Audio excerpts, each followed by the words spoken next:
So sah der Übertopf vorher aus und die Kundin wollte ihn gerne shabby, aber schlicht.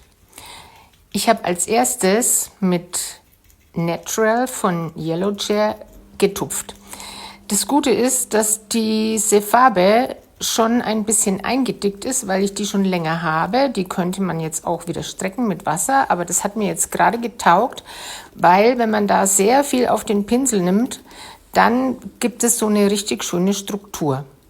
Mindestens 24 Stunden durchtrocknen lassen und dann kommt dieser Craquelé-Lack ins Spiel.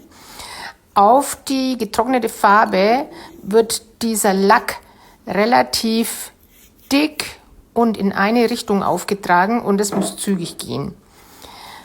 Also ich habe natürlich auch hier ein paar sozusagen Lücken gelassen, nicht den ganzen Topf gestrichen, weil ihr werdet es dann gleich sehen, was das für ein toller Effekt ist. So, wieder 24 Stunden getrocknet und dann mit Rauchblau von Yellow Chair und einem dicken Pinsel habe ich auch zügig in eine Richtung gestrichen. Das ist ganz wichtig, weil man auf keinen Fall auf diese Farbe nochmal draufstreichen sollte, wenn sie schon etwas angetrocknet ist. Kann es nämlich passieren, dass die Farbe durch den darunter liegenden Lack etwas verschrumpelt.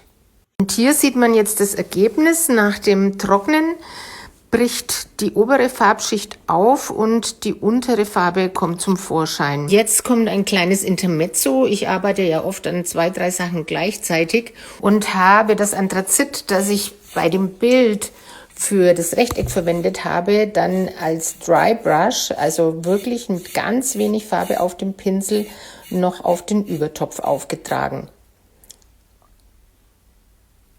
Zum Versiegeln nehme ich bei Shabby Look grundsätzlich Wachs, weil das Wachs diesen Look noch etwas verstärkt. Man sieht es hier gut.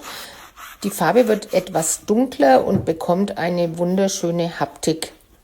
Ja, die Kundin ist begeistert und jetzt interessiert mich, was gefällt dir besser?